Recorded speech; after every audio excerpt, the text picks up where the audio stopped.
Quem é reconhecido como refugiado aqui no Brasil é aquela pessoa que, por fundados temores e perseguição, por motivos de opinião política, raça, religião, nacionalidade ou grupo social específico, ou por ter sofrido graves e generalizadas violações de direitos humanos, teve que se deslocar para fora do seu país de origem. A crise dos refugiados é um tema urgente. A gente vive a maior crise migratória desde a Segunda Guerra Mundial. E a gente também assiste o fechamento de fronteiras em muitos países, a ascensão de líderes mais conservadores. Então a gente precisa realmente reforçar que é uma responsabilidade compartilhada de todos os países. No caso da imigração refugiada, a gente precisa entender que é a condição jurídica do visto de refúgio. Então, no caso brasileiro, são os sírios, né, o maior grupo com essa condição jurídica. أنا خرجت من سوريا إلى تركيا. Eu fui primeiro para a Turquia e depois vim para o Brasil. E quando cheguei aqui, descobri que as pessoas sabiam muito pouco sobre a Síria. Tudo o que elas sabiam era sobre alimentação.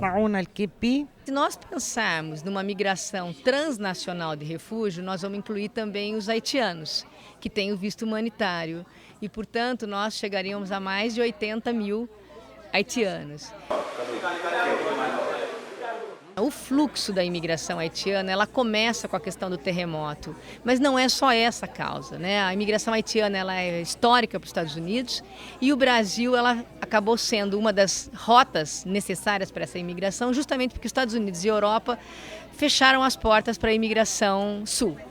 Então é importante a gente ter essa conotação de que não é só pela dinâmica econômica do Brasil, melhor ou pior, que esses fluxos migratórios começarão a chegar aqui, mas é muito mais pela posição geopolítica que o Brasil adota no contexto do capital internacional e das próprias migrações internacionais.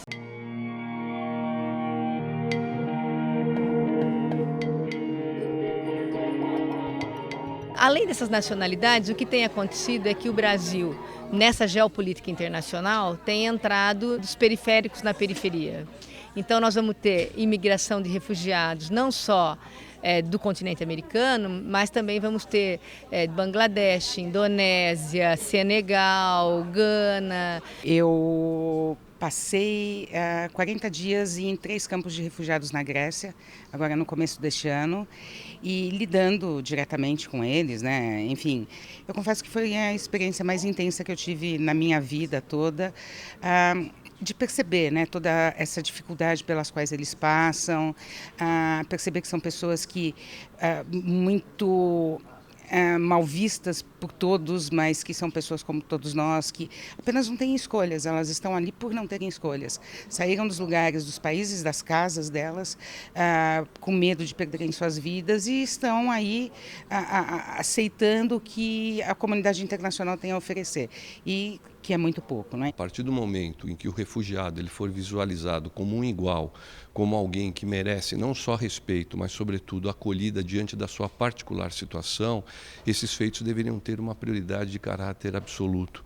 Não tem sentido algum uma pessoa ser perseguida em função da sua opinião de natureza política, ideológica, social ou até mesmo diante da sua opção religiosa e necessitar de acolhimento e esse acolhimento não ser fornecido prontamente. Refugiados diante de um mundo que se fecha para eles, né?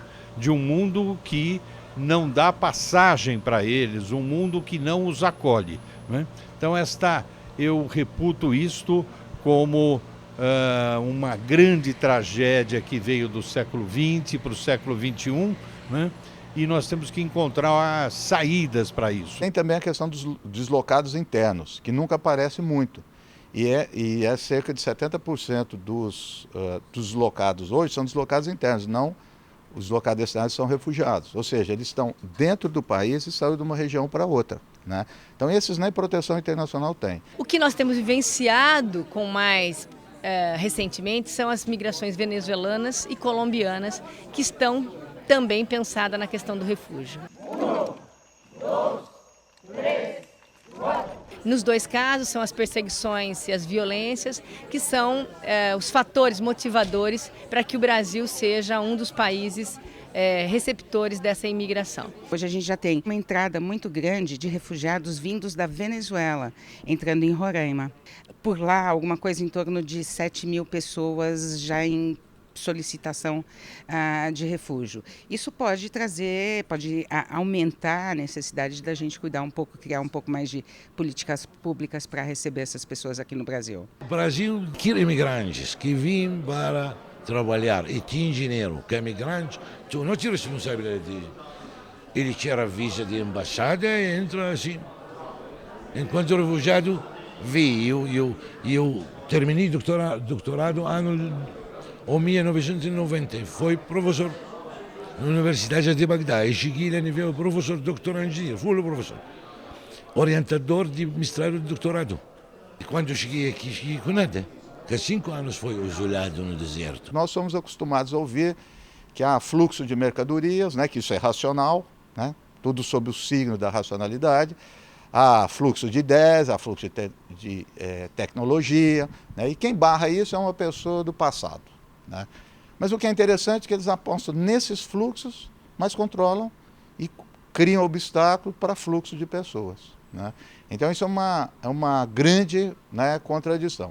Ao mesmo tempo, além de ser uma contradição, eu não encontro outra palavra para dizer que é uma certa hipocrisia. Porque no fundo, eu vou falar indistintamente, migrantes e refugiados, eles acabam sendo uma mão de obra barata também. A sociedade civil, muitas vezes, começou fazendo algo que era papel do Estado.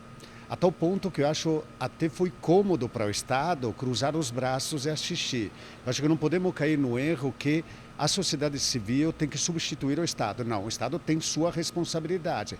A sociedade civil entra com a sua expertise, com sua bagagem, com a sua experiência, seus ideais e oferece também o seu serviço, eu diria, de uma maneira complementar. Dentro da sociedade civil, a igreja tem um papel incrível, seja na proteção dos direitos, seja na atuação do CONARE, seja na advocacy, seja na acolhida primária, nas casas de acolhidas. Para ter uma ideia, em São Paulo, as casas que o município abriu em parceria, fazendo convênios com a sociedade civil, são todas casas ligadas à Igreja Católica. Se não fosse Missão Paz, as Cáritas, essa condição dos imigrantes estaria muito dificultada no país. Eu acho importante pensar que não se pode tratar um refugiado, um imigrante, né, e acho que isso é mais importante, como se você estivesse fazendo um favor.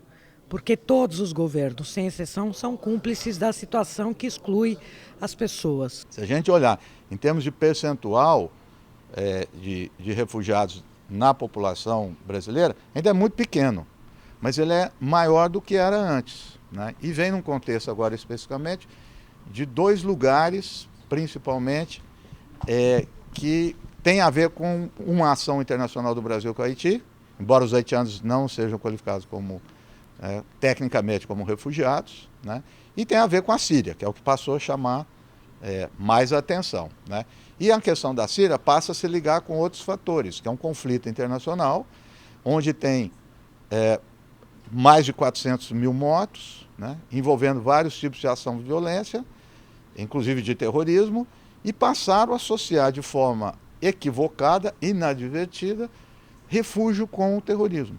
Né? Isso em pleno Brasil, São Paulo, na Avenida Paulista. Viva a PM! Viva a PM! Quer dizer, grupos empunhando bandeiras, associando refugiados com a religião e, no caso, o islamismo. Que também não deixa de ser um grande equívoco, porque eles fugiram do terrorismo. Né? Aqueles que estão envolvidos no terrorismo estão lá. Eles tiveram pais, irmãos, mães mortas pelo terror, eles estão fugindo da violência. Né? Então, nesse sentido, eu vejo como muito progressista, né, unir as lutas. Eu acho que uma luta não é só do refugiado, não é só do migrante, não é só do deslocado, é também das pessoas excluídas dentro da sua própria nação. E isso é o lado positivo da questão. Quer dizer, tenho visto isso no mundo, na Europa, aqui no Brasil, e as sociedades passam a ser divididas naturalmente. Tem os seus representantes, né, tem deputados que se articulam com esse tipo de manifestação de xenofobia, né, como é o deputado Bolsonaro, tem outros que apoiam os refugiados. Eu acho que, como qualquer outro tema político, a sociedade está dividida. E aqui no Brasil calhou também de ter em debate a lei da migração, né? Que é uma lei que não é das mais avançadas, que não é das mais progressistas, mas comparando com a que havia anteriormente, é um avanço. Essa lei, de certa forma, ela evoluiu em relação ao Estatuto do Estrangeiro.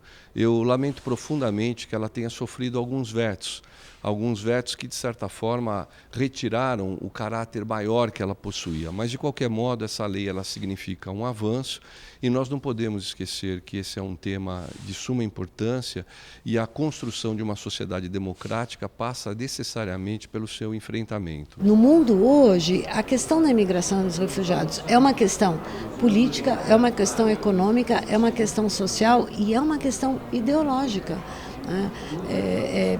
Lutar, tentar encontrar soluções para esses milhões de pessoas que não podem viver nos seus lugares de origem, é discutir a própria humanidade, é discutir a economia, é discutir política internacional, sociologia, psicologia.